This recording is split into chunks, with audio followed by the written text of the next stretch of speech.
الحمد لله رب العالمين. يعني أثبت الشعب المصري بكل فئاته، بشيوخه ورجاله وشبابه ونسائه وشاباته وكل أطياف الشعب المصري أنهم جديرون بهذه الثورة التي ضحوا من أجلها، أنهم أوفياء لدم الشهداء، أنهم قادرون على حماية ثورتهم ومهما قابلها من عثرات.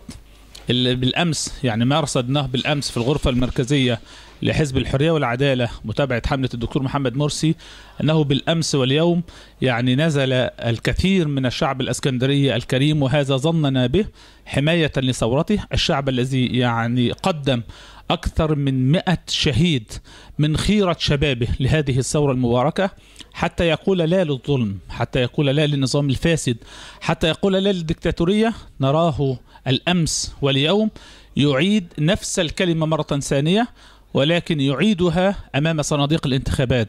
فما رصدناه من الإسكندرية من أقصى الشرق إلى أقصى الغرب أن شعب الإسكندرية بأكمله ينزل يقول لا للفلول، لا للنظام السابق، لا لأذناب النظام السابق، لا لدكتاتورية النظام السابق، لا عودة مرة ثانية للفقر، لا عودة مرة ثانية للجهل، لا عودة مرة ثانية للديون، لا عودة مرة ثانية إلى أن نستعبد في هذه الأرض. شعب مصر هو الأولى بثرواته، شعب مصر الأولى بسلطاته، وإن كان هناك العثرات الكثيرة كمجلس الشعب أو غيره، هذا الشعب قادر بفضل الله عز وجل على أن يثبت للعالم كله كما أبهره في ثورته الأولى السلمية التي أبهرت العالم وتعلم العالم كله من الشعب المصري. الآن الشعب المصري يسطر للعالم بأنه قادر على أن يتعلم منه كيف يكون عزل الفلول شعبيا، وكيف يكون عزل هذا النظام البائد الذي يأبى الشعب المصري ويأبى شعب الإسكندرية أن يعيده مرة ثانية إلى الحياة. إن شاء الله رب العالمين اليوم نحتفل بمرشح الثورة، اليوم تحتفل مصر كلها بمرشح الثورة، اليوم نقول العالم كله أن الثورة قد نجحت.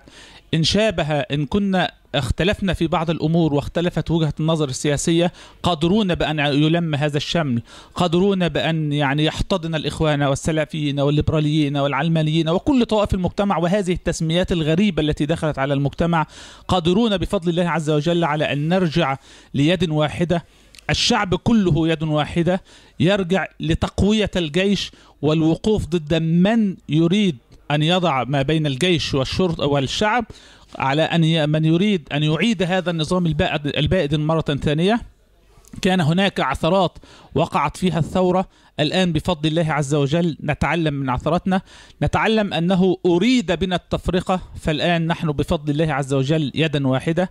نشكر شعب الإسكندرية الكريم، بل نشكر شعب مصر كله على خروجه بالأمس واليوم، وندعوه لأن يستكمل هذا اليوم بفضل الله عز وجل. كل المؤشرات تثبت أن هناك فارق كبير، وهذا هو المتوقع بين مرشح الثورة دكتور محمد مرسي ومرشح الفلول الذي يريد إعادة النظام البائد. فرق كبير بفضل الله عز وجل. نريد الكثير من العزم، نريد نزول الكثير من أبنائنا وأحبابنا وأخواتنا وآبائنا وأمهاتنا من شعب الإسكندرية وشعب مصر كله، حتى يكون إن شاء الله رب العالمين أن يكون النصر حليف الثورة، وأن نثبت للعالم كله أن شعب مصر أبهر العالم بثورته وأبهر العالم بالحفاظ عليه. والسلام عليكم ورحمة الله وبركاته.